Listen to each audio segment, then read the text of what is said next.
La invitación decía, señorita Rebecca Carter. Habían escrito mal mi nombre. Alguna vez lideré una misión de la OTAN, pero ahora solo soy la hermana olvidada. No fue siquiera el título incorrecto lo que dolió, aunque, señorita. Se sintió como un corte de papel. Fue la tipografía. Letras doradas en cursiva retorcida, producidas en masa como una tarjeta de pésame de supermercado. De esas que no saben a quién van dirigidas, solo que deben enviarse. Me quedé en mi cocina, con las botas aún atadas desde los ejercicios de la mañana, mirando el sobre como si fuera a disculparse. No lo hizo. Lo giré. Ninguna nota, solo un monograma, C. Andrew, como si las iniciales fueran suficientes para justificar tanta grandiosidad. Lo abrí con cuidado, no por sentimentalismo, sino por costumbre. Eso nos enseñaron, nunca romper nada sin saber lo que contiene. El cartón del interior era tan grueso que podría detener una bala, con un grabado en relieve de una ilustración en acuarela de un viñedo en Soma. La fiesta de compromiso de Charlotte, por supuesto. Leí los detalles 3 veces. Luego, una vez más para confirmar, sábado, 5 de la tarde, en la finca familiar, código de vestimenta, atuendo formal de jardín. Y debajo, en delicada caligrafía, no podemos esperar para celebrar con todos. Los que más importan. Todos los que más importan. La habitación a mi alrededor estaba en silencio. Solo el tic-tac del reloj y el zumbido bajo del refrigerador. Sin perfume en el aire, sin velas encendidas, solo detergente y el sudor seco del entrenamiento matutino. Tomé el teléfono de la encimera y llamé a Sara. Contestó al primer timbre. Lo recibí, dije. Hubo una pausa. Usaron el nombre. Equivocado otra vez, ¿verdad? Sí. Una pausa más larga. No se olvidaron. Te borraron, exhalé el tipo de aire que presiona contra las costillas como una protesta. Sara continuó, más suave ahora, no les debes nada, Beck. Lo sé. Lo digo en serio. Les diste 20 años de silencio. Eso es más de lo que ellos te dieron a ti. Me senté en el borde del taburete, dejando el sobre junto a una pila de carpetas de misión. Parecía fuera de lugar, como un pavo real en una sala de guerra. Charlotte le dijo una vez a un colega, solo hago cosas administrativas. En el ejército. Como si archivara facturas. La semana pasada, descifré una infiltración de red que pudo haber deshabilitado 2 drones en pleno vuelo. Sara no respondió al instante. Luego dijo, ella vive en un mundo donde la verdad no es rentable. Eres una amenaza para su imagen. Cerré los ojos. La verdad era que me había repetido que esto ya no importaría, que su ausencia en mi ceremonia de nombramiento, porque Charlotte tenía una cata de vinos ese fin de semana, había roto cualquier lazo restante. Pero no fue así, porque el nudo que ataron no estaba alrededor de ellos, sino alrededor de mí. Me levanté y abrí el armario junto a la cocina. Mi uniforme colgaba exactamente como lo había dejado, planchado, listo. La insignia en el pecho. Atrapó la luz de la cocina. Pasé la mano sobre la tela, esa calma pesada y familiar. Había visto desiertos, tormentas, duelos, y nunca me había fallado. Pero ellos no merecían verme con él. No merecían reclamar ni una parte de lo que ese uniforme había ganado. Lo doblé despacio, con el cuidado y la reverencia que merecía. Lo coloqué de nuevo en el armario. Luego me dirigí a los cajones y saqué un vestido civil, sencillo, azul marino, entallado, discreto. No habría medallas ni rangos, solo presencia, y eso sería suficiente. Mi teléfono vibró. Un mensaje de Sara, te ha puesto otra vez junto a los encargados del catering. Por supuesto que lo hizo. Sonreí, no con amargura, sino con algo más frío, más afilado. Tomé mi abrigo, las llaves y el sobre. Al dirigirme a la puerta, susurré al aire inmóvil, que me subestimen. Siempre lo hacen. Llegué antes que los invitados, pero de algún modo ya me habían hecho invisible. El camino de entrada estaba vacío al estacionar. Ni un solo SUV de lujo a la vista, solo hileras de setos de lavanda recortados con una precisión milimétrica. La casa se erguía como una fotografía, perfecta desde lejos, estéril de cerca. La mansión de Charlotte en Boston siempre había sido más un escenario que un hogar, diseñada para impresionar, organizada para controlar. Cada arbusto conocía su lugar mejor que yo. Toqué el timbre una vez. El sonido fue nítido, hueco. Hecho para resonar, no para dar la bienvenida. Marilyn abrió la puerta. Su blusa de seda brillaba como una armadura, y su sonrisa parecía pintada sobre los pómulos. Viniste, dijo, con una voz tan suave como el cristal de la copa de rosé. que ya tenía en la mano. ¡Qué valiente, valiente! Como si hubiera entrado en una zona de guerra y no en la casa de mi hermana. Quizá, en cierto modo, así era. Llegué temprano, respondí, manteniendo un tono neutro. No quería perderme nada. Ella se hizo aún. Later. Bueno, el florista se retrasa. Tal vez puedas ayudar a Charlotte con los centros de mesa. Asentí una vez, de forma automática. Nada sorprendente, el vestíbulo estaba cubierto de mármol pulido y hortensias recién cortadas. En la mesa de entrada había una foto enmarcada de Charlotte y Jonathan. Sus sonrisas eran impecables. Su mano descansaba delicadamente sobre el pecho de él, como un cartel de campaña para un romance de alta sociedad. Debajo, una placa, la gratitud es la marca de la gracia. Charlotte debía haberla comprado después de que su campaña de gratitud se hiciera viral. Está en el invernadero, añadió Marilyn, alejándose. El invernadero olía a eucalipto y a manipulación sutil. Charlotte estaba sentada en una silla de respaldo alto, teléfono en una mano, una cinta de lavanda en la otra. Rebecca, dijo. Sin mirarme. ¿Has venido? Sonreí educadamente. No me lo perdería. Señaló una lista sobre la mesa. Tu habitación es la que está junto al garaje. Es algo pequeña, pero reservamos las mejores suites para los que vienen de fuera. ¿Entiendes? Siempre lo hago. Los padres de Jonathan llegan esta tarde. Les dimos el ala este. Naturalmente. Me pregunté entonces qué sería mi zona, ¿el muelle de carga? Finalmente me miró. Sus ojos pasaron por encima de mí como si fuera un detalle ya revisado. Ese vestido es sensato. Eso. Decía la etiqueta, no rió, solo volvió a sus cintas. Los invitados comenzaron a llegar poco después. El timbre se convirtió en un metrónomo de escalada social. Marilyn flotaba por la casa, besando al aire y tocando muñecas, repartiendo cumplidos como sobornos. Charlotte enderezaba la postura y aumentaba su calidez, cambiando su voz al modo de relaciones públicas. Alguien me puso una bandeja de vasos en las manos. ¿Puedes llevar estos a la mesa de atrás? Nadie preguntó si tenía las manos libres. Nadie notó que no pertenecía al personal. Para cuando llegó la segunda tanda de invitados, mi tarea ya incluía coordinar los colores de las servilletas. Charlotte no lo había asignado, pero como nadie más se movía, lo hice. Así es como me volví útil, viendo lo que otros ignoraban en un momento. Marilyn me presentó a una pareja del viñedo. Esta es Rebecca, dijo con una risita condescendiente. Trabaja en administración para el gobierno. Alsuna Seha. Operaciones estratégicas. La mujer parpadeó. Ah, así. ¿Qué como archivos? Archivos que dirigen la logística de misiones. Pero sí, archivos, asintieron lentamente, con cortesía. Yo era el clip en una habitación llena de diamantes. Charlotte se acercó poco después. Su voz era almibarada, su sonrisa, un arma. Rebecca trabaja con archivos e informes, dijo. Moviendo la mano vagamente, pero importantes, seguro, mantuve mi sonrisa fija. Lo había escuchado antes. En la secundaria, ella decía a sus amigas que yo hacía algo con hojas de cálculo y secretos, como si fuera una recepcionista glorificada.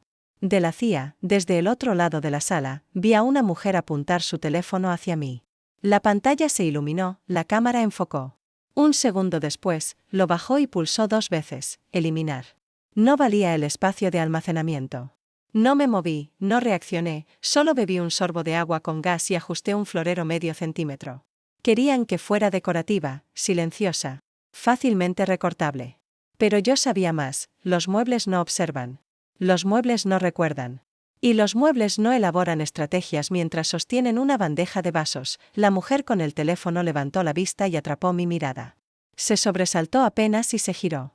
Fue una pequeña victoria, pero la acepté, porque mientras ellos posaban para las fotos, yo me estaba posicionando. Y algún día se darían cuenta de que siempre había estado en el encuadre, solo que fuera de foco por su propio diseño. En la foto de la graduación de Charlotte, soy solo un hombro y un mechón de cabello. El resto recortado, como si nunca hubiera pertenecido del todo. Me quedé en el pasillo de arriba, sola, el crujido suave de las viejas tablas bajo mis pies como único sonido. El aire olía vagamente a aceite de limón y a un costoso olvido. A lo largo de la pared, una galería de triunfos se extendía del suelo al techo, una historia curada en marcos con pan de oro. Charlotte con su banda de mejor promedio. Charlotte rompiendo la cinta en su primera media maratón. Charlotte Ann. Un podio, la mano levantada a medio discurso, como si hubiera nacido en medio de un aplauso. Y entonces, a mitad de la fila, lo encontré. Su foto de graduación universitaria, Harvard, por supuesto. La cámara la había captado en el centro, radiante en carmesí y negro, lanzando su birrete con una alegría teatral. A su izquierda, papá sonreía, un brazo alrededor de ella y el otro levantado en un saludo orgulloso. Marilyn estaba a la derecha, barbilla alzada en una sonrisa elegante. Y detrás de ellos, apenas visible, recortado tan ajustado que podría haber sido por accidente, de no ser por el patrón de medio hombro. Un mechón de cabello castaño. Yo me incliné, como si al entrecerrar los ojos pudiera devolverme la parte que faltaba. Pero se había ido, como siempre. No me habían pedido que tomara la foto. Me había inclinado tarde, literal y metafóricamente. Había llegado de una rotación de entrenamiento en Fort Gordon, en un vuelo nocturno. Sin maquillaje, las botas aún polvorientas. Recuerdo haber pensado, al menos llegué. En ese momento me pareció suficiente. Nunca lo fue, mi mano rozó el marco y algo en mí se encendió. Un recuerdo que no había tocado en años despertó. Una pulsera plateada. Un regalo de cumpleaños de mi madre. La verdadera. La de antes de Marilyn. La había usado todos los días hasta que desapareció en el campamento de verano, el año que cumplí 12. Lloré 3 días, convencida de que alguien la había tomado o, peor, tirado. Nadie buscó, nadie preguntó. Probablemente se perdió en el bosque, dijo papá. Dejalo ir, Rebecca. Pero nunca lo hice, avancé lentamente hacia la habitación de huéspedes, la que me asignaban cerca del garaje. La cómoda estaba casi vacía, salvo por un solo cajón que se atascó ligeramente cuando tiré. Dentro, un revoltijo de cosas olvidadas. Un lazo de repuesto, un cepillo agrietado, viejas tarjetas navideñas, unos saquitos de cera medio derretidos, y allí, envuelta en una servilleta arrugada, estaba la pulsera, deslustrada, el broche ligeramente doblado, pero inconfundiblemente mía. Se me cortó la respiración. La alcancé con unos dedos que no sabía que me temblaban. El metal estaba frío y familiar. Mi nombre seguía grabado, aunque las letras se habían desgastado con el tiempo. No la habían tirado. Solo la habían escondido. Me senté al borde de la cama y la miré, los años colapsando en una tristeza densa y silenciosa. No era ira, no todavía. Algo más suave, más triste. Una confirmación de lo que siempre había sabido pero nunca había dicho en voz alta. No la tiraste, susurré con la voz tensa. Solo la escondiste. Detrás de mí, el pasillo vibraba levemente con voces. La risa flotaba escaleras arriba como si la fiesta de abajo ocurriera en una realidad distinta. Una en la que yo no existía o nunca había existido. Guardé la pulsera en mi bolsillo y me puse de pie. Algo en la esquina del armario llamó mi atención. Una pequeña caja de cartón, marcada con rotulador negro, basura de Rebecca. La palabra golpeó más fuerte de lo esperado. Me arrodillé y la abrí. Dentro, un boceto a lápiz desvaído que había hecho a los 15, una mujer con uniforme. Sin rostro pero con la postura precisa como acero, una medalla de música que gané en 8º grado aún colgada de una cinta roja, y, en el fondo, doblada con cuidado, una hoja arrancada de un bloc legal amarillo. La Despleg. Era un borrador, un informe de campo que nunca envié, con datos de una simulación de entrenamiento temprano, anotados a mano con tinta verde. Mi tinta. Lo recordaba. Lo había escrito después de un turno de 36 horas y luego decidí que era demasiado tosco, que no valía la pena entregarlo. De alguna forma había terminado aquí. Lo habían guardado. O quizá, otra vez, simplemente nunca lo habían tirado. Me dejé caer sobre los talones, la pulsera pesada en mi bolsillo, el informe en mis manos. Nada de esto era dramático. No había gritos, ni portazos. Solo pequeños actos deliberados de borrado, fotos recortadas, objetos extraviados, etiquetas escritas con rotulador. No era odio, solo manejo. Contención. Silencio. Doblé de nuevo el papel y lo guardé en la caja. El viento repiqueteó suavemente contra el cristal de la ventana, como si quisiera recordarme que algo más me estaba esperando. Y así era, porque en algún lugar de esa casa, bajo la luz cuidadosamente curada, empezaba a encontrar las sombras que no podían esconder del todo. He dirigido salas de mando con enlaces satelitales y órdenes clasificadas de ataque. Esta noche servo Chardonnay. La cristalería tintineó suavemente mientras me movía entre grupos de invitados impecables, su risa tan efervescente como el vino. Mi mano izquierda sostenía el cuello de la botella con un agarre firme. La misma mano que una vez trazó rutas de evacuación en Kandahar. Ahora se inclinaba con gracia para rellenar la copa de la señora Green, que reía hablando de las orquídeas importadas del salón. El salón principal de Charlotte estaba bañado por la luz del atardecer, filtrada a través de visillos vaporosos. Dorados y cremas, hortensias dispuestas con esmero, todo convertido en una estampa de revista de estilo de vida. Un cuarteto de cuerdas tocaba junto a la chimenea, lo bastante suave para sugerir riqueza, lo bastante alto para ahogar cualquier incomodidad sutil. Las torres de champán brillaban como amenazas. Yo vestía de azul marino, civil, sin adornos, deliberadamente discreta. Marilyn pasó junto a mí, dejando tras de sí un perfume de peonía y una bandeja de aperitivos. No dijo gracias, solo acercó la bandeja y susurró: faltan cerca del patio. ¿Eres buena organizando? ¿Organizando? Asentí una vez y me moví como me indicó. Para ellos, mi talento para la logística no era prueba de una mente estratégica. Era docilidad doméstica. Charlotte le había dicho una vez a una amiga, delante de mí: a Rebecca le gustan las instrucciones. Nació para servir, no para liderar. Y sin embargo, ahí estaba yo, dirigiendo el movimiento eficiente de bocados por territorio enemigo. Desde el otro lado de la sala vi a Sara. Apenas un destello, su cabello más oscuro ahora, recogido en un moño apretado, de pie junto a la entrada. Sus ojos encontraron los míos por un segundo, y lo vi, la tensión que cargaba por mí. Alzó su copa en un gesto mínimo. Asentí. No hablaríamos esa noche. No todavía. Una nueva ola de aplausos recorrió la sala como una marea ensayada. Charlotte estaba en el centro, radiante con seda verde pálido, sosteniendo la mano de Jonathan como si fuera a la vez su trofeo y su anuncio. Y aquí está, dijo, resplandeciente. Jonathan McAllister, condecorado, admirado, perfecto, la risa tintineando. Marilyn se secaba los ojos con una servilleta, como si el momento fuera demasiado abrumador para procesarlo sin lágrimas. Jonathan sonrió con modestia, estrechó manos, aceptó halagos. Pulido, sí, pero no blando. Su postura era militar incluso en reposo, y entonces sus ojos se movieron. Me encontraron.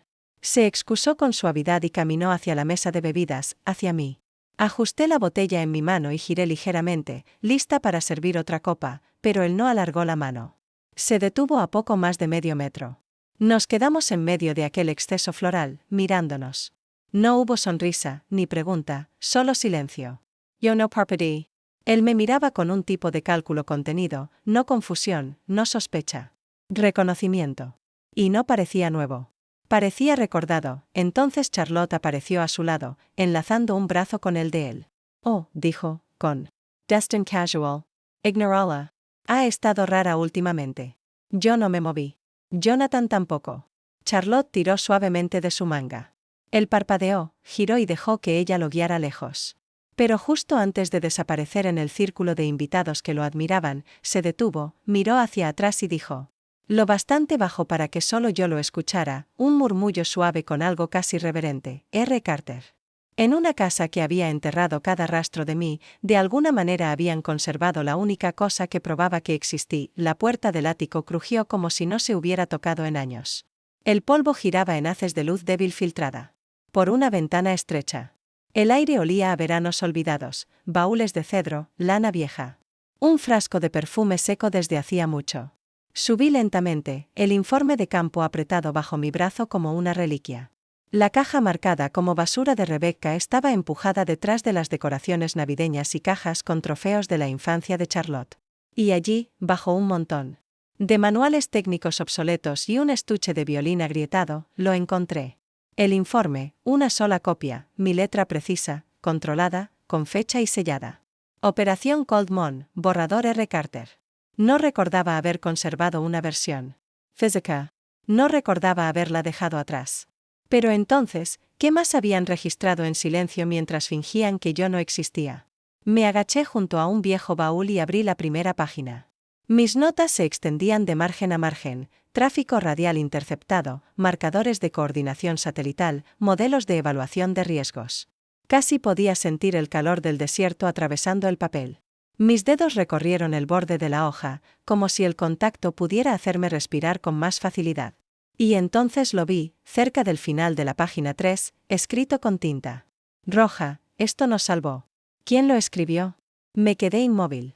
La caligrafía era afilada, inclinada, disciplinada, pero veloz, como alguien que piensa demasiado rápido para escribir con cuidado. Conocía esa letra.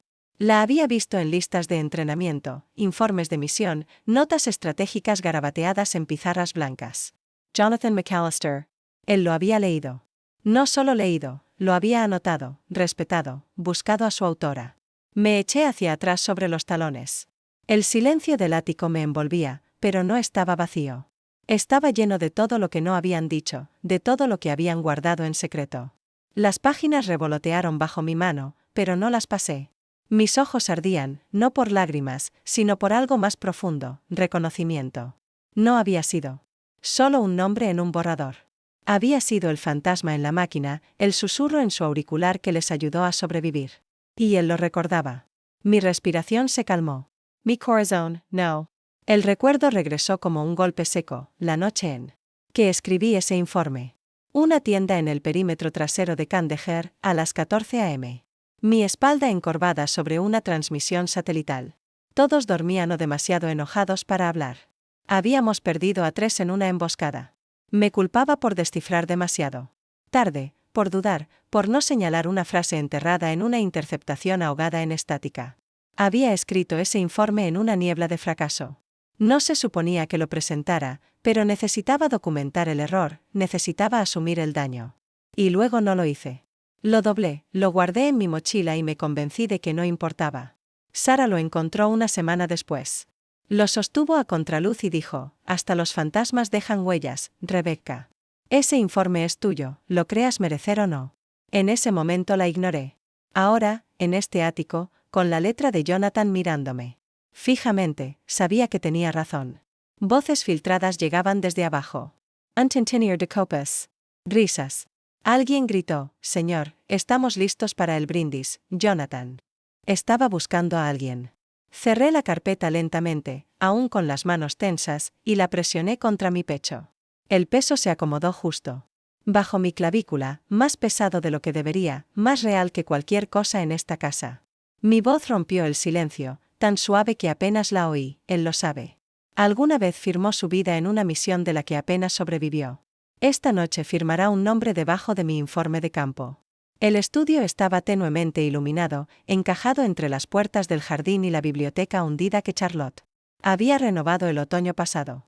No estaba pensado para invitados, pero Jonathan ya no era un invitado. Era familia, o eso decían. Cerró la puerta suavemente detrás de él, bloqueando las risas y el tintinear de cubiertos que se desvanecían. La fiesta se iba diluyendo, el champán perdiendo burbujas, un disco de jazz, probablemente Maryland, sonaba suave por los altavoces. Parecía una mentira, fingiendo calma. Colocó una carpeta sobre el escritorio. Encuadernación de cuero, estándar militar. Dentro, viejos informes de la OTAN, mapas de misión arrugados, una página amarillenta en las esquinas. Pasó las hojas. Con cuidado, aunque la urgencia se colaba en sus movimientos. Entonces encontró una hoja suelta entre los informes. La tinta estaba desvaída, pero los trazos eran claros: memorando de campo, líneas anónimas subrayadas en rojo, lógica de patrones satelitales, superposiciones de terreno. El nombre clave en la parte superior decía Operación Luna Fría. Su mano dudó. Sacó otra hoja del bolsillo interior de su chaqueta, la del ático. El borrador de Rebecca. Las puso lado a lado. La caligrafía coincidía, no solo en la forma, sino en el ritmo. La manera en que la R minúscula caía ligeramente, los ceros cerrados como un mandato. Había visto miles de memos, docenas de manos. Esta lo había perseguido.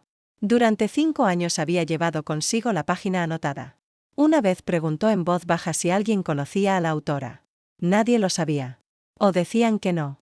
Solo era un informe, decían, otro informe sin firma que, por casualidad, estaba en lo correcto. Excepto que no era solo correcto. Había salvado a 2 escuadrones de un salto fallido, incluido el suyo. Sacó su teléfono y se apartó hacia una esquina, protegiendo la pantalla de la luz parpadeante. Buscó un nombre y pulsó. Sara contestó. Al tercer tono. Estoy en la casa, dijo sin saludar. Imaginé que estarías ahí, respondió ella. Encontré el informe. El de ella. Es su letra. Siempre ha sido suya, ¿verdad? Hubo una pausa. De esas que uno usa para tomar aire. Antes de entrar al fuego. Sí, dijo Sara. Ese informe salvó a 2 escuadrones, incluido el tuyo. Él exhaló, un sonido como si algo se levantara o se rompiera. Nunca dijo una palabra. No necesita hacerlo, contestó Sara. Pero quizá tú sí. Colgó sin despedirse. Abajo, la casa vibraba con la energía de una fiesta que fingía no haber terminado. La gente posaba junto al arco floral instalado. Para las fotos.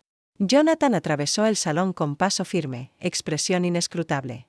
El papel, doblado con precisión, estaba guardado en el interior de su chaqueta, presionado contra su pecho como un pacto. El fotógrafo pidió la foto familiar completa. Charlotte tomó el centro sin que nadie se lo pidiera. Marilyn acomodó la cola de su vestido. Papá alisó su corbata, su expresión endurecida por un orgullo ensayado. Rebecca se quedó al borde del encuadre. Ni dentro ni fuera. Jonathan se acercó despacio, sin decir palabra. Su sola presencia alteraba el espacio, la gente se apartaba sin notarlo. No le habló, no hizo gesto alguno, solo permaneció cerca mientras el obturador sonaba. Una y otra vez. Una interrupción silenciosa, un hecho demasiado grande para ignorar. El fotógrafo pidió sonrisas. Jonathan no sonrió. Rebecca giró apenas, percibiéndolo, pero sin moverse. Cuando terminó la sesión, el grupo comenzó a dispersarse hacia el pastel, el whisky, las salidas. Él dio un paso más cerca. Ella. No lo notó al principio, hasta sentir el roce de un papel en el bolsillo de su abrigo. Suave, deliberado. Él se inclinó, su voz lo bastante baja como para atravesar sus defensas, para que no olvides quién eres. Y luego se alejó. Sin fanfarrias, sin aplausos. Solo claridad. Brindaron por la carrera de Charlotte, el puntaje de golf de papá e incluso por las nuevas cortinas. Omitieron a la mujer que salvó una base de un bombardeo. El salón principal. Brillaba con esfuerzo. Cortinas de terciopelo enmarcaban altos ventanales como vestidos esperando movimiento. Candelabros destellaban sobre una larga mesa de caoba tan pulida que podía ver el reflejo de mi mandíbula apretada. A mi alrededor, las copas de vino aguardaban alineadas con simetría. Chuletas de cordero, tiernas como mantequilla, reposaban. Junto a zanahorias antiguas glaseadas hasta rendirse, perfección en la superficie. Charlotte se levantó primero, copa en mano. La sala se aquietó como si alguien hubiese dado una señal. Su sonrisa habría parecido cálida si no supieras cómo. Estaba construida. Quiero darles las gracias, comenzó, por acompañarnos esta noche. Ha sido un año de logros increíbles. La fundación de mamá superó sus metas de recaudación. Papá finalmente rompió el 90 en el campo de golf. Risas, genuinas. Y, por supuesto, añadió, haciendo una pausa calculada, finalizamos nuestra ronda de financiación Serie C. Así que el próximo trimestre la firma se expandirá a Ginebra. Ha sido un honor. Hubo aplausos, ligeros, elegantes. Yo bebí un sorbo de vino sin saborearlo.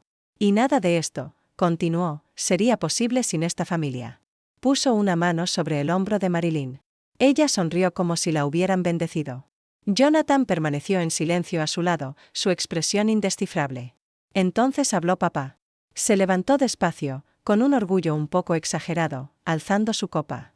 Y no olvidemos a Rebecca, dijo, con el mismo tono de quien recuerda agradecer al florista. Siempre callada, buena con los números. Unos pocos asentimientos corteses. Luego alguien, una mujer con perlas doradas, inclinó la cabeza y preguntó, ¿así que eres como administración militar? Me giré hacia ella. Diseño operaciones, respondí con firmeza. Siguió un silencio, no de sorpresa, sino de desinterés. Como si hubiera dicho que alfabetizo desastres. Alguien tosió. Untender raspó la porcelana. Charlotte Carraspio. De forma teatral, alzando de nuevo la copa. Y quién sabe, dijo, con los ojos brillando de diversión. Quizá el próximo año, Rebecca pueda ayudar a planear la logística de nuestra luna de miel. Las risas se propagaron, ligeras, despectivas, del tipo que no duele lo suficiente para dejar una marca, pero sí lo bastante para recordarte que no. Till avance. No me inmuté. Alcancé mi vaso de agua. Mi mano no tembló, y entonces Jonathan se puso de pie, con el tenedor en la mano, desenterrando un silencio. No levant la voz. No enumeré mi rango. Alguien más lo hizo, y la sala se abrió. De golpe. El tintinear de la plata sobre la porcelana llenó el salón cuando sirvieron los postres. La panacota de vainilla temblaba sobre la fina porcelana, intacta, mientras los invitados se recostaban en sus sillas con la comodidad de la satisfacción. Las risas se apagaron en murmullos. La luz de las velas suavizaba todo, excepto a mí, permanecí inmóvil, la espalda recta, las manos reposando tranquilas sobre mi regazo. La humillación de hace unos instantes seguía flotando como humo. Charlotte había dado su golpe final, y la sala había reído a su señal. Papá había lanzado su habitual reconocimiento envenenado a mi existencia, y yo, fiel a mi costumbre. No había dicho nada. Jonathan se levantó. El gesto fue silencioso, deliberado, pero cortó la sala como un cambio de presión en el aire. Golpeó su copa una vez con el dorso del tenedor. El sonido no fue fuerte, pero bastó para detenerla. Conversación. Antes de que disfrutemos el postre, dijo, con voz calma pero resonante, quisiera tomar un momento. Las miradas se volvieron hacia él, cejas arqueadas. Charlotte frunció el ceño con desconcierto, aunque sonreía, lista para recuperar la atención. Jonathan no sonrió. Quiero agradecer a alguien en esta sala, continuó, sin mirar a Charlotte, sino recorriendo la mesa con la mirada, dejando que la tensión se apretara con cada respiro. Alguien que me salvó a mí y a otros. Alguien cuyo trabajo nos mantuvo con vida. Unas risas confusas surgieron. Marilyn Lady Olacabeza. Oh, Jonathan, dijo con ligereza. Seguramente te refieres a Charlotte, pero él levantó la mano, silenciándola. Se giró. General Carter, dijo con claridad, fijando sus ojos en los míos. No le saludé antes. Perdóneme, y entonces lo hizo. Un saludo militar impecable, erguido, formal, inquebrantable. La sala no solo quedó en silencio. Se quebró. Los jadeos siguieron como réplicas de un temblor. La copa de vino de Marilyn se volcó de lado y se estrelló contra su plato. La boca de Charlotte se entreabrió, los labios temblando incrédulos. Papá dejó caer su tenedor, el estruendo rompiendo el aire muerto. Alguien susurró, ella es general. Al otro lado de la sala, un hombre con uniforme, no me había dado cuenta de que era militar, se puso de pie lentamente. Luego, otro. Ambos se cuadraron y saludaron. El mundo se inclinó. Yo no me moví. Sostjevla morada de Jonathan. Luego, despacio, alcancé mi vaso de agua, bebí un sorbo, dejé que el momento se estirara. Finalmente hablé. Siéntese, coronel, dije con voz pareja. No hace falta ceremonia. Fue solo una misión. Su mano cayó, pero no se sentó. Permaneció de pie en la tormenta que había convocado, dejando que el silencio colgara. Nadie. Probó su panacota. El silencio sabía más afilado que el vino. El salón, antes dorado, ahora parecía sobreexpuesto, como un escenario demasiado tiempo bajo las luces después de que los actores se han ido. Los tenedores flotaban sobre postres. Intactos. Las manos jugueteaban con servilletas, las miradas revoloteaban buscando una salida. Nadie habló primero. El silencio no era solo incómodo, era sísmico. Movía placas tectónicas bajo cada sonrisa que me había menospreciado, cada brindis que me había excluido. Yo no me moví. Lo dejé asentarse. Marilyn, 2 asientos a mi izquierda, se inclinó hacia Charlotte y susurró. Esto no estaba en el guión. Charlotte no respondió. Su mirada seguía fija al frente, la boca aún entreabierta. Un leve temblor en sus dedos traicionaba la quietud que se esforzaba por mantener. Jonathan se había sentado, postura compuesta, rostro indescifrable. No volvió a hablar. No hacía falta. Papá exhaló al fin, el aire tembloroso, apenas audible. Alcanzó su copa de vino, falló, lo intentó de nuevo. Cuando finalmente me miró, sus ojos no estaban ni enojados ni avergonzados. Estaban simplemente vacíos, como un hombre parpadeando entre humo. Charlotte carraspeó, con voz delgada y forzada. Pero Rebecca siempre ha sido tímida, ¿verdad? Intentó sonreír, pero la mueca se deshizo antes de formarse. Desde el extremo de la mesa, una voz cortó el silencio como una cuchilla. He recibido informes bajo su mando. Dirigió una coordinación triple desde Alemania el año pasado. Sus proyecciones son la razón por la que mi equipo volvió a casa. El que hablaba era el hombre del traje oscuro, retirado, comprendí entonces. Pero la forma en que permanecía sentado conservaba la compostura del mando. Un ex general. Sus palabras cayeron como piedra en el agua. Papá giró hacia mí. Su voz, por primera vez, no fue despectiva. Ni siquiera ensayada. Fue apenas un susurro. No lo sabía, levanté lentamente mi copa de vino, bebí un sorbo, dejé que el sabor se asentara. Luego la apoyé, lo miré y dije, con claridad y calma, nunca preguntaste. La sala volvió a congelarse. No era un reproche, no era un grito. Pero resonó más fuerte que cualquier cosa que hubiera dicho en 3 décadas. Y entonces, suave, deliberado, alguien al fondo se levantó y aplaudió una vez, luego 2. El eco fue como puntuación. Otro invitado se unió, luego otro. El sonido creció despacio, vacilante al principio, luego pleno. Yo no me levanté. No incline la cabeza. Solo permanecí sentada, dejándolos recuperar su dignidad de la única manera que sabían, devolviéndome la mía. No di un portazo. No. Dije adiós. Pero tampoco nadie me llamó invisible al salir. El vestíbulo estaba ahora en silencio, despojado de su coreografía anterior. La fiesta se había deshecho tras esas gruesas puertas dobles, disolviéndose en conversaciones a medio acabar, copas chocando sin entusiasmo. En este espacio, enmarcado por pisos de mármol y espejos de diseñador, sentí al fin la ausencia del ruido como una explosión. Me puse el abrigo, despacio, con los dedos rozando el forro. El informe que Jonathan había deslizado en mi bolsillo. Antes seguía allí, doblado con cuidado, un símbolo, un saludo, una prueba que no necesitaba anunciarse. El viento susurraba afuera, rozando la fachada de la mansión. Una luz del porche parpadeaba, una imperfección en el mundo minuciosamente cuidado que Charlotte intentaba preservar. Se oyeron pasos acercándose, medidos pero firmes. Imaginé que te encontraría aquí, dijo Jonathan, en voz baja. Me giré. No vestía uniforme, no exactamente. Pero la manera en que se había conducido esta noche, toda precisión y contención, era como si lo llevara.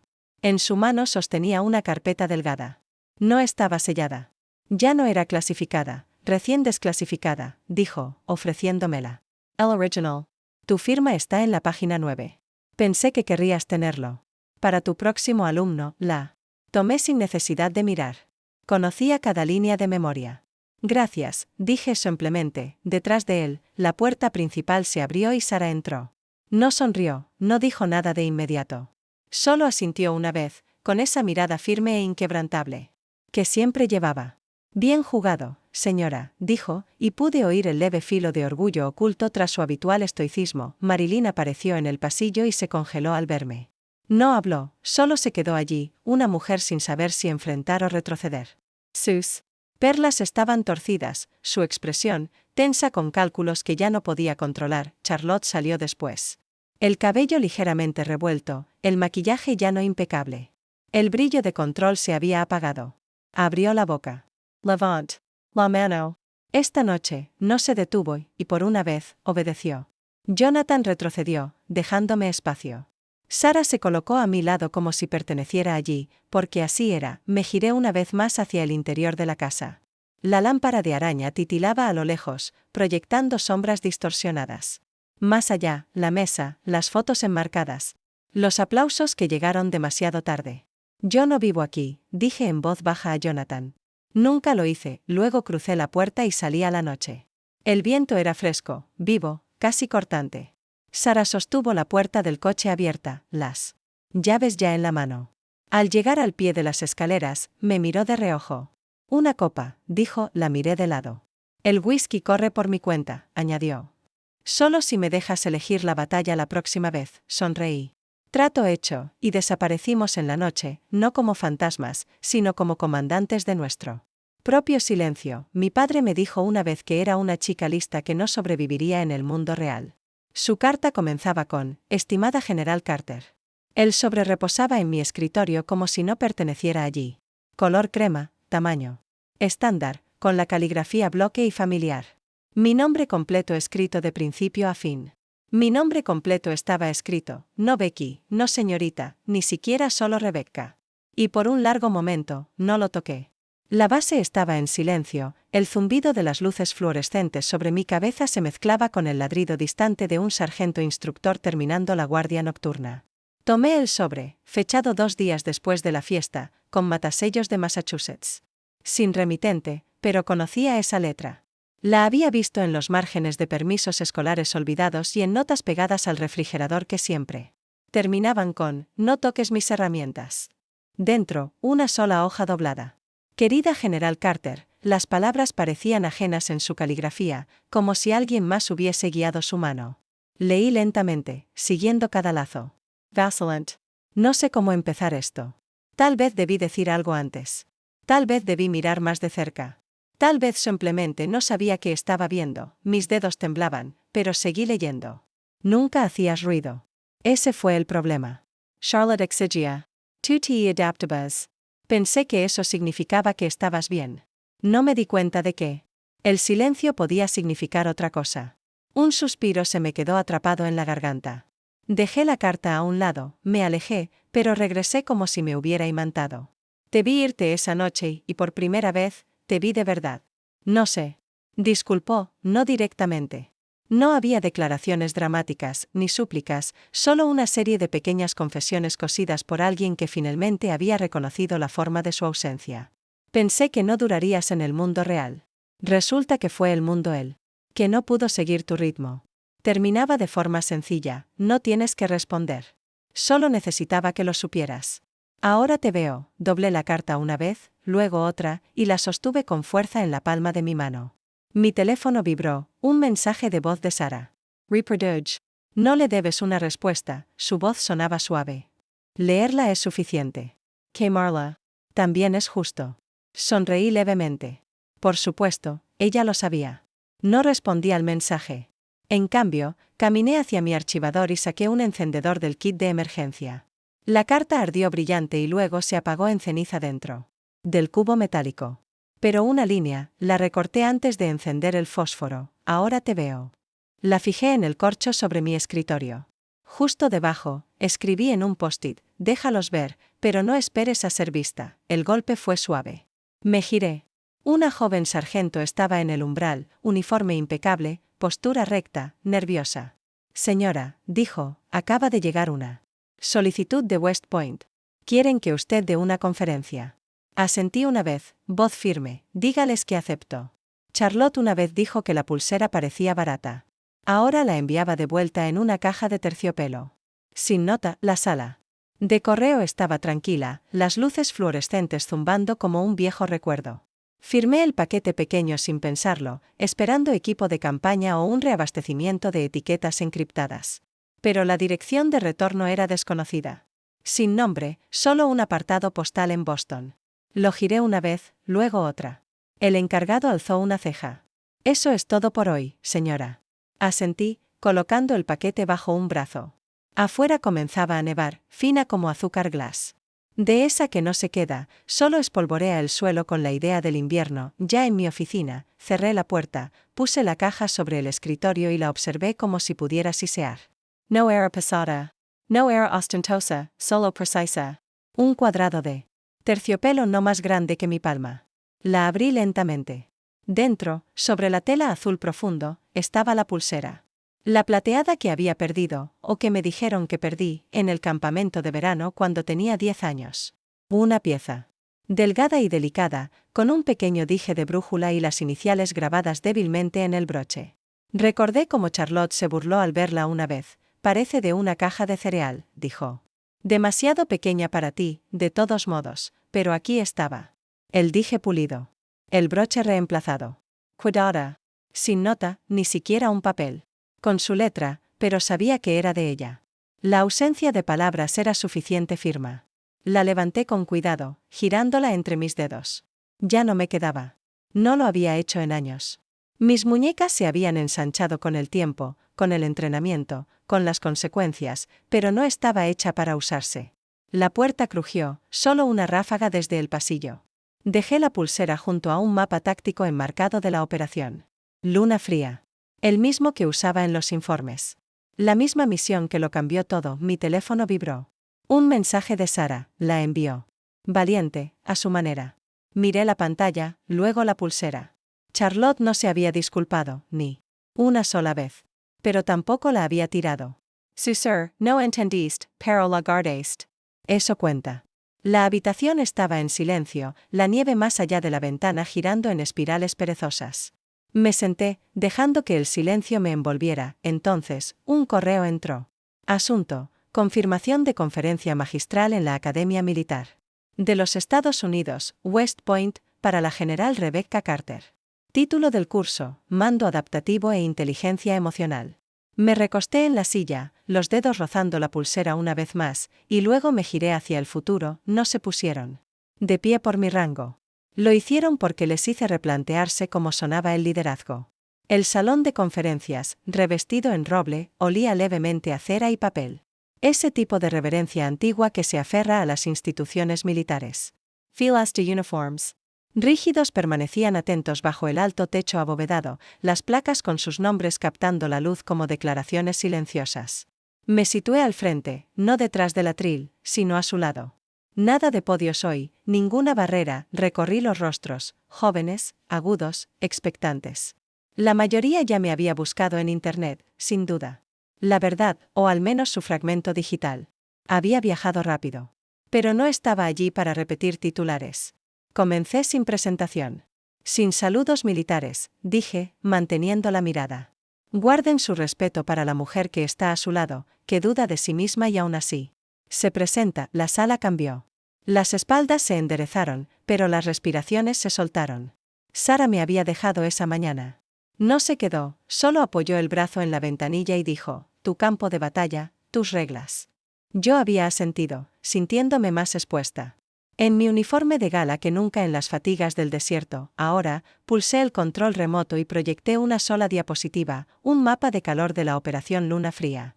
Sin nombres, solo el relieve del terreno, la proximidad de amenazas y las rutas de escape. Esto, dije, es lo que parece la empatía cuando se traduce en datos. No explique más. Los dejé inclinarse hacia adelante, les relaté la misión. No con jerga, sino con causa y costo. Como una leve demora, una vacilación inadvertida en la voz de una analista junior, había cambiado una decisión de mando. Como detenerse a preguntar por qué sonaba diferente había enraizado al equipo. Y salvado vidas. Como el liderazgo no consistía solo en dar órdenes, sino en notar las grietas antes de que alguien cayera por ellas. A mitad, la cadete Reyes levantó la mano. Su postura era perfectamente militar, pero sus ojos me recordaron demasiado. A los míos a los 20 años. ¿Y si aún así no nos ven, señora?, preguntó. Me detuve. La sala estaba quieta. Entonces mírense entre ustedes, respondí.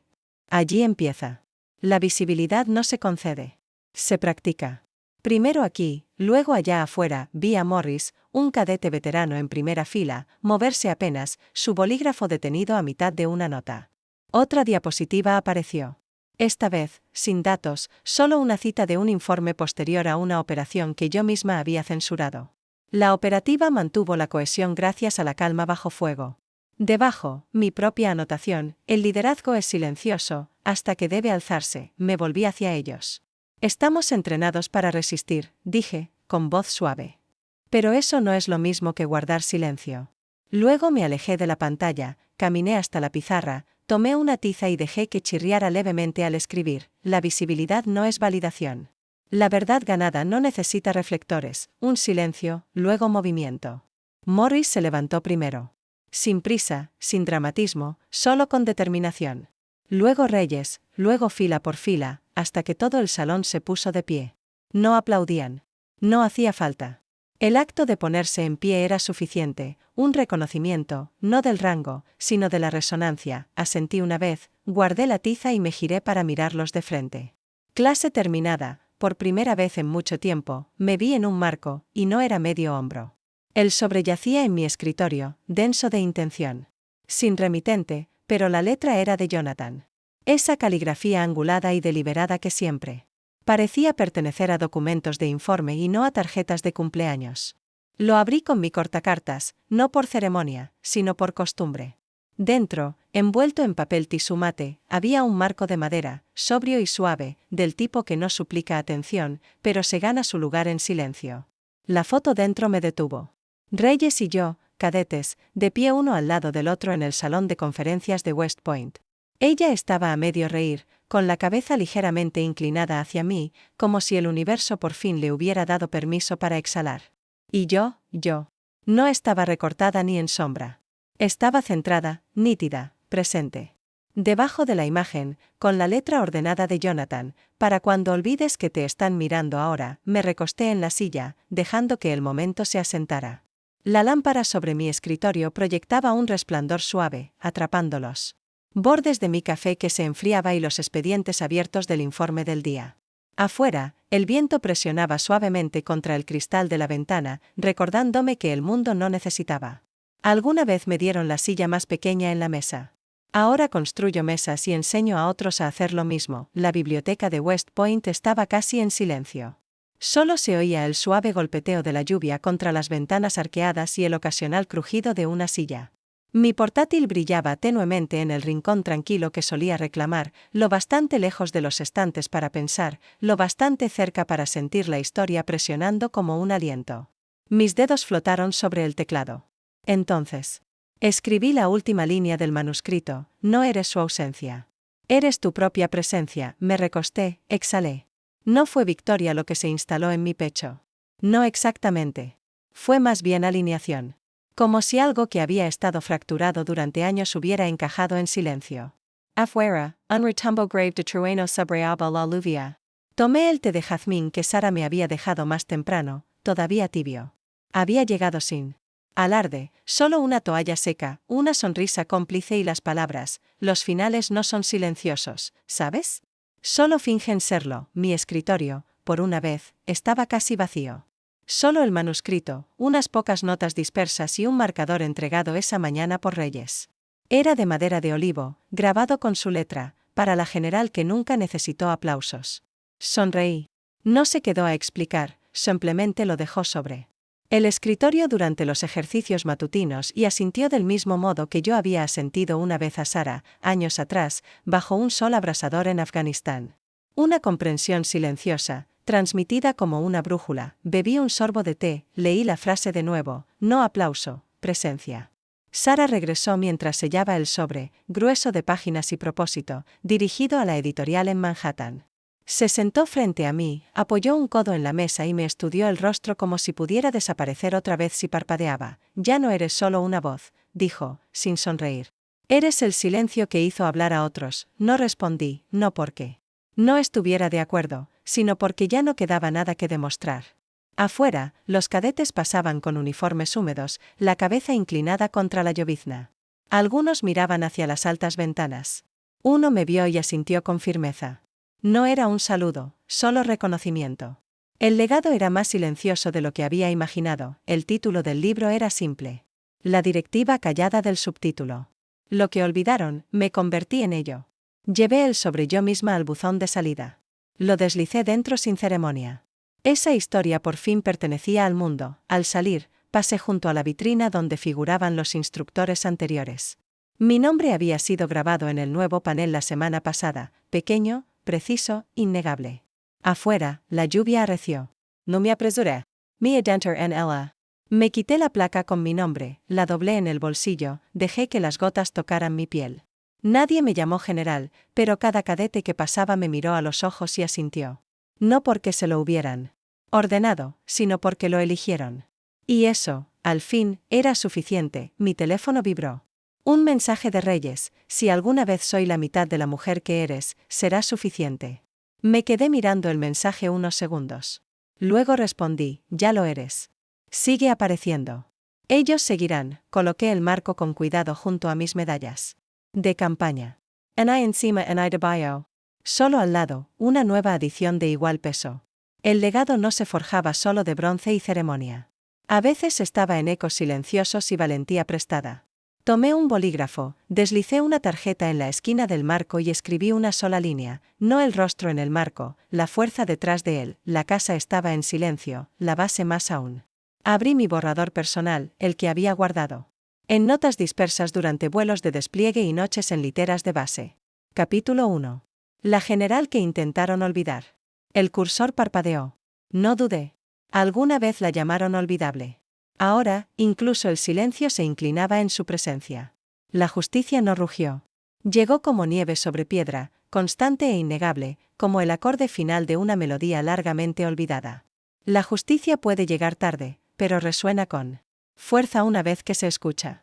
Ningún muro de mentiras puede resistir para siempre contra la marea de la verdad. Dijeron que volverían enseguida, pero la verdad es que nunca iban a volver por mí. Ya estaba oscuro cuando el coche se detuvo en el aparcamiento de grava. El cielo colgaba bajo, hinchado de lluvia de octubre, y el zumbido de las luces parpadeantes sobre nuestras cabezas hacía que todo pareciera más silencioso, no menos. La gasolinera se alzaba como un puesto olvidado en la Ruta 9, escondida tras campos de nada. No había otros coches, ni música en la radio, solo el clic rítmico del motor enfriándose y el leve crujir de Hayden masticando la pajita de una caja de zumo en el asiento trasero. No lo entendía entonces, no del todo. Pero algo en mí, esa pequeña voz que nos enseñan a ignorar, empezó a susurrar en el momento en que mi padre puso el coche en punto muerto. «Sal un momento, Sloan», dijo, con los ojos aún fijos en la carretera. Su tono no era de enfado, solo plano, como si diera instrucciones a una desconocida. Mi madre no dijo nada.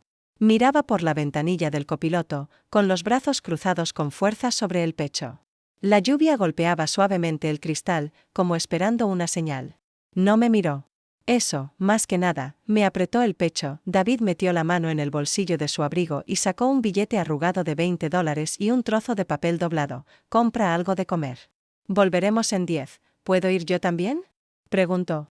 Hayden desde atrás. «No», soltó David, no en voz alta, pero con la suficiente dureza para herirla al instante. Abrí la puerta. El aire frío llegó rápido y húmedo, cortando a través de mi chaqueta vaquera fina. Pisé fuera, la grava cediendo bajo mis zapatillas. Cuando me giré para cerrar la puerta, los ojos de mi padre se cruzaron con los míos por un segundo fugaz. Y entonces el coche ya estaba retrocediendo. Pensé que era una broma. Alguna extraña táctica de padres. Una prueba, quizá. Vi las luces rojas de freno desaparecer en la autopista. Esperé 5 minutos, 10. Las piernas me dolían de estar de pie. La lluvia empezó como agujas lentas. El billete en mi mano. Se volvió blando. Entré, el dependiente apenas levantó la vista. Era joven, de 20 y tantos, quizá demasiado absorto en un boleto de lotería rayado detrás del mostrador. Merodeé por el pasillo de caramelos, fingiendo elegir algo. Cada vez que un coche pasaba afuera, corría hacia la ventana. Nada se detenía. 40 minutos después, el dependiente me miró y luego al reloj. «¿Alguien viene a recogerte?», preguntó. Asentí. Por instinto, mis padres solo tuvieron que dar la vuelta. Frunció el ceño, escéptico pero sin dureza. «¿Quieres esperar aquí?». «Estás empapada», volví a asentir. Me tendió una toalla desde detrás del mostrador.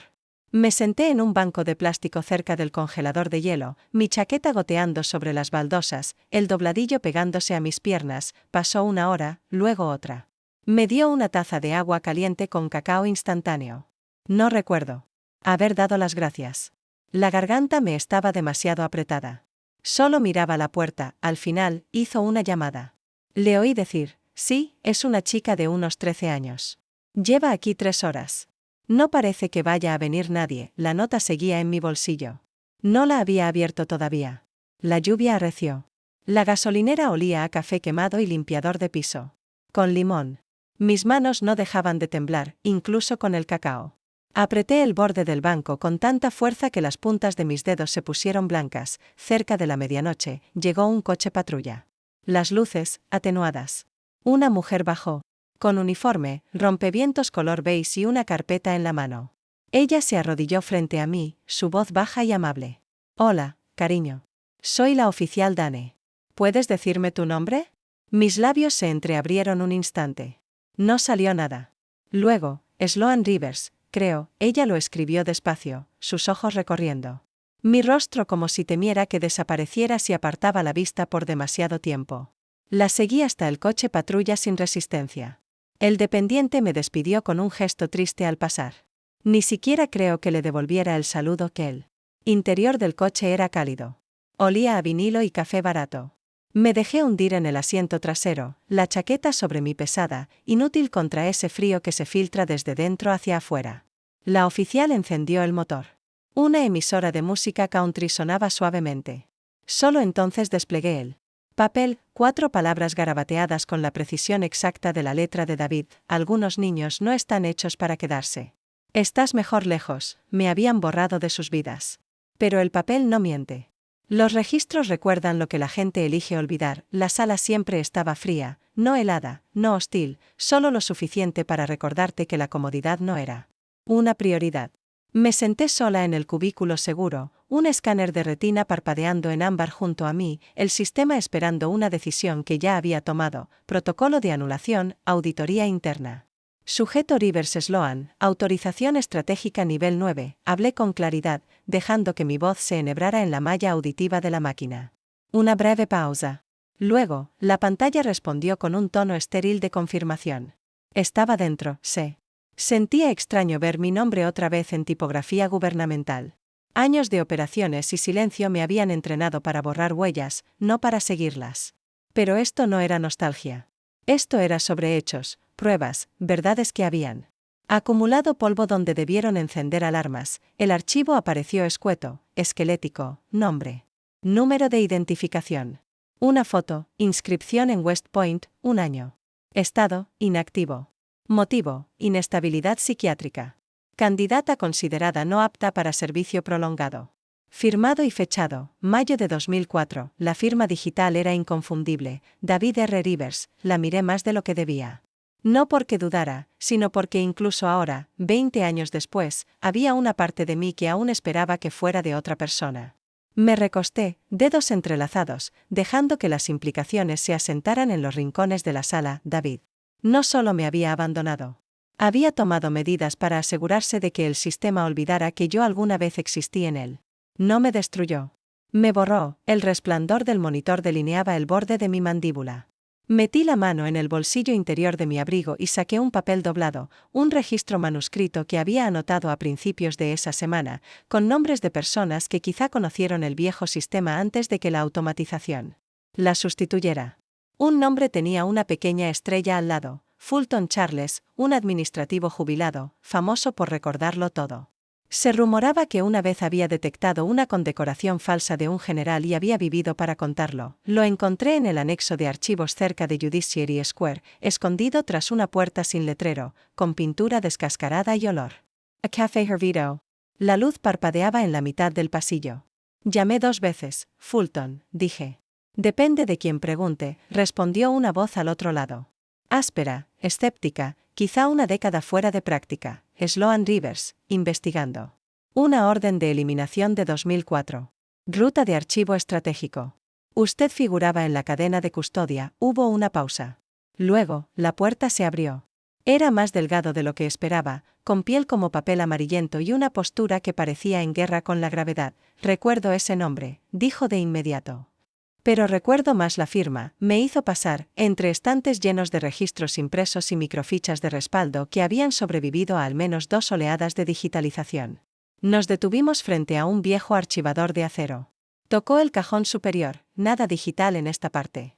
En aquel entonces, si querías borrar a alguien, necesitabas 2 cosas, una firma y silencio. Esperé mientras hurgaba entre registros plastificados. Sacó uno, lo dejó plano sobre la mesa. Reconocí la anotación al instante, el mismo código de operaciones que en mi archivo eliminado. Su dedo se posó al lado. Ese día, murmuró, marqué la solicitud. No tenía sentido, cadete joven. Sin antecedentes psiquiátricos. Y el autor anuló el protocolo de la cadena. David Rivers, completé. Fulton asintió. No sabía que ese nombre significaba algo para usted, lo significaba. Era mi padre, él no lo hizo.